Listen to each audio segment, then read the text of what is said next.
আসসালামু আলাইকুম। সবাইকে স্বাগতম কৃষি বাড়িতে। আমি মোহাম্মদ আরিফ বিল্লাহ আল রিয়াদ। পড়াশোনা করছি সিলেট কৃষি বিশ্ববিদ্যালয়ে কৃষি প্রকৌশল ও প্রযুক্তি অনুষদে।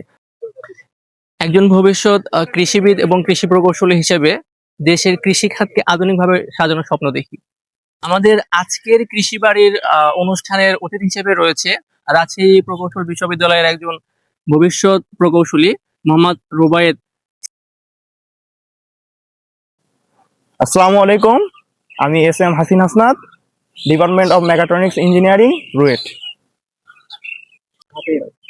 আচ্ছা, আমি দর্শকদেরকে শুরুতে একটা কথা জানাইতে চাই যে কৃষি কন্টেন্টে একজন ইঞ্জিনিয়ারকে কেন নিয়ে আসছি সেটার প্রশ্নের উত্তর আগে আমি যাই। আমি রিসেন্টলি হাসনাতের কাছে একটা বিষয় জানতে পারি, সেটা হচ্ছে সে এগ্রিকালচারাল সেক্টর বেসড একটা রিসার্চ নিয়ে কাজ করতেছে, সে এবং তার ফ্রেন্ড। তো স্বভাবত এটা শোনার পরে আমি একটু চমকে উঠি যে আসলে একজন ইঞ্জিনিয়ার কেন এগ্রিকালচার সেক্টর নিয়ে কাজ করতেছে। তো আমি একটু আগেই বলে রাখি যে সে যেই সেক্টরটা নিয়ে বা যেই রিসার্চ পেপার নিয়ে কাজ করতেছে বা যে রিসার্চটা সে করতে যাচ্ছে, এইটা নিয়ে দেশে বেশ মোটামুটি কাজ হয়েছে। মোটামুটি না, আমি বলবো বেশ ভালো পর্যায়েরই কাজ হয়েছে। তো তারা চেষ্টা করে যাচ্ছে সেই জিনিসটাকে আরেকটু মডিফাই করার। তো আমরা আজকে হাসনাতের কাছে এই জিনিসটাই জানবো যে সে আসলে দেশের কৃষি সেক্টরে কেন ইন্টারেস্টেড এবং কৃষি সেক্টর নিয়ে সে কেন রিসার্চ করতেছে, এই বিষয়গুলো আমরা আজকে হাসিনের কাছে জানবো। তো আমরা এখন সরাসরি হাসনাতের কাছে চলে যাব।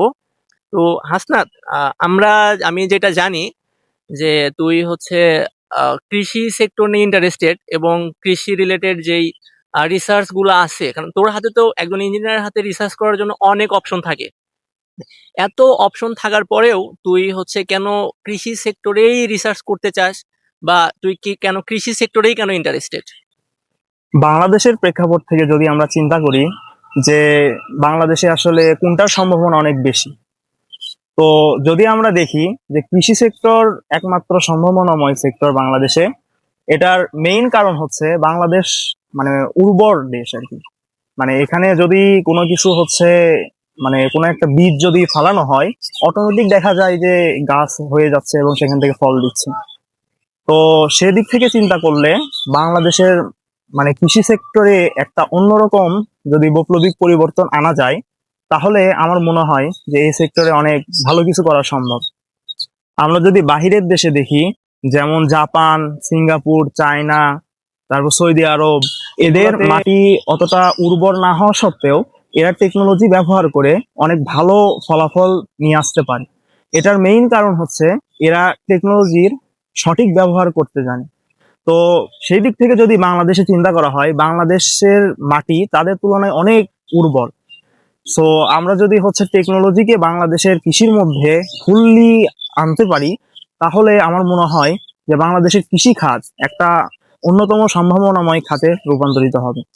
রুবায়েত, আহ, তুই যে কৃষি সেক্টর নিয়ে গবেষণা করতে চাস বা রিসার্চ করতে চাস ইন ফিউচারে, বা গবেষণাতে ডেভেলপমেন্ট আনতে চাস, তো এই ডেভেলপমেন্ট গুলা কি কি বেসড হইতে পারে, বা এটার মাধ্যমে এটা সফল হইলে আমরা কি কি বেনিফিট পাইতে পারি কৃষি সেক্টরে? আর তুই হচ্ছে এই জিনিসগুলা একটু আমাদের সামনে তুলে ধর। আচ্ছা, এই সুন্দর রিয়াদ বন্ধু আমার একটা সুন্দর কোশ্চেন করছে।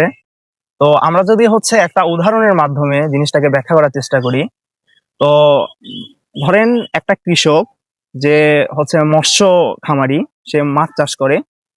তো সে যদি হচ্ছে একটা হাউজের ভিতরে মাছ চাষ করার পরিকল্পনা নেয়, তো সাধারণত সে কি করবে, যে এখানে হচ্ছে কিছু প্যারামিটার আছে, যে প্যারামিটার গুলো হচ্ছে মেনটেন করতে হয়। বিশেষ করে হচ্ছে পানির যে পিএইচ, তারপর হচ্ছে এতে কতটুকু কি পরিমাণ উপাদান কি পরিমাণে আছে, এই জিনিসগুলো যদি হচ্ছে সে মেজার করে মাছ চাষ করে, তাহলে জিনিসটা হচ্ছে আরো মানে অনেক ভালো ফলাফল পাওয়া যায়।